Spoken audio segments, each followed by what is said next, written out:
In pickleball, the team that makes the fewest errors will win the majority of the time. However, there are a few common errors that hold players back, and one in particular is attacking at the wrong time. When you attack at the wrong time, you hit the ball into the net, you hit it out, and you even run the risk of forming bad habits. In today's video, I'm going to share a very effective framework that will help you know when to attack and when to just keep it in play. We'll also walk through some practical tips to help you play with more consistency and to win more points. Let's get into it.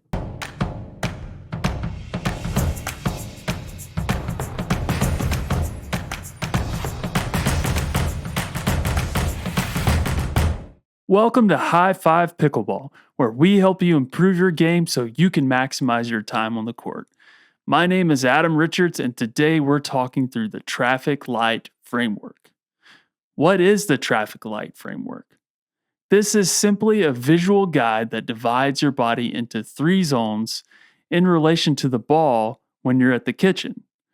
The red zone is below your knees, the yellow zone is from your knees to your navel, and the green zone is from your navel and up. Why is this important? This visual can help you make decisions quickly and play with more consistency at the non-volley zone. When you're at the non-volley zone, every second counts and every inch matters.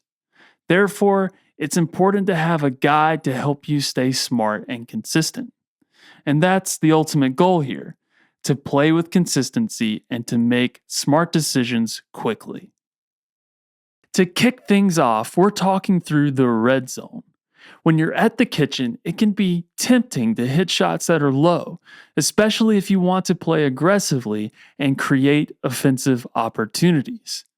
But if the ball is in your red zone, you should respect the net and not attack. Treat it the same way you would treat a red traffic light. If you proceed, you're moving into dangerous territory. Here's why. With such a low contact point, and with you being so close to the net, there's a high probability of the ball hitting the net or going out. If you want to successfully attack at the red zone, you have to have a ton of topspin, or you need to give it more loft, which can be attacked. So what do you do with the ball in the red zone? When a shot lands in your red zone, respect the net and return the shot to your opponent's red zone. Next up, we have the yellow zone. You'll want to approach shots in this zone the same way you approach a yellow traffic light. Be cautious. This can be a challenging zone because you must consider multiple factors in real time and make a decision quickly. In my opinion, this is what makes pickleball so fun. It can become more about decision making and strategy in these moments. It's impossible to list every factor, but here are 7 important factors to consider for shots in this zone. Number 1, your sight. Can you see the ball clearly? If you're in a setting where you can't see the ball as well, it's better to play more conservatively and not attack in this zone. Number 2, your energy level. What is your energy level? Some of these shots may be less about muscle memory and more about your decision making. Because shots are more nuanced, your brain literally burns more calories to read these shots compared to shots in the red or green zones.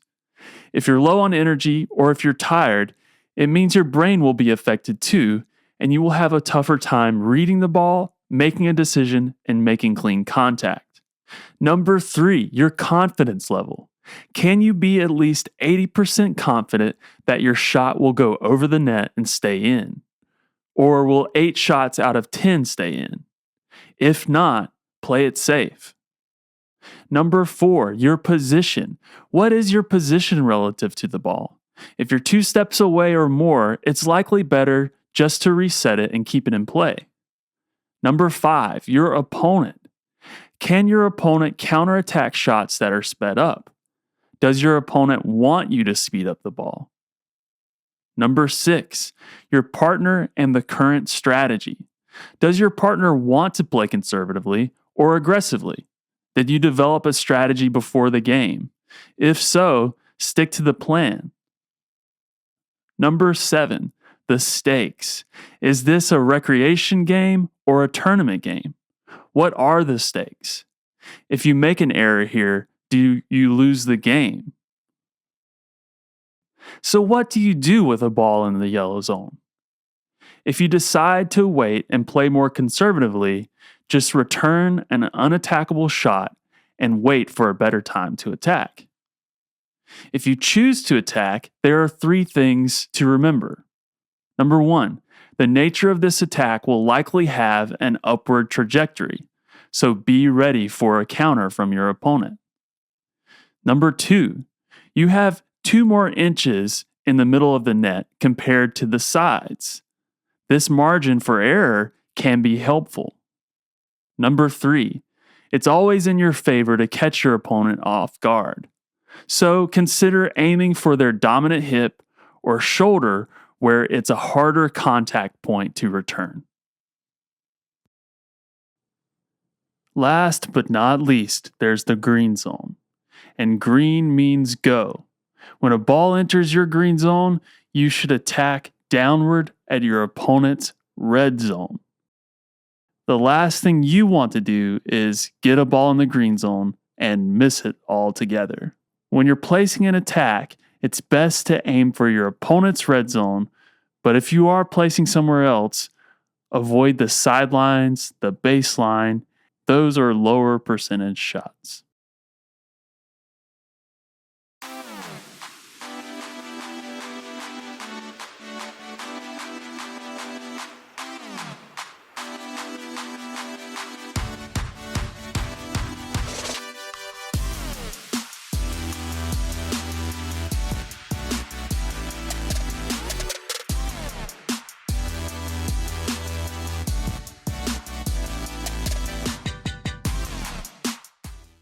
So that's it. That's a tool you can use to play with more consistency and to make smarter decisions at the non-volley zone. I hope that it's helpful. Now, as you implement it, I want you to consider the differences between consistency and intensity. When you're under pressure or maybe down in a game, do you ever feel the need to play with more intensity or to make big changes? I've been there, we've all been there. But the reality is, consistency wins games. Don't lose the game internally before the game on the court ever finishes. If you can choose consistency over intensity, you'll be better off. Now, if this helped you, please remember to like, subscribe, and hit that notification bell so you never miss another update from High Five Pickleball. Thanks for watching. If you want to grow as a pickleball player, I'd love for you to check out the Path to Better Pickleball. This is a free 30-day challenge designed to help you improve at 10 essential skills every player needs to know. After signing up, you get a downloadable skills guide with practical challenges and videos sent straight to your inbox every few days. To get free access, just click the link in the description. All right, let's go play some pickleball.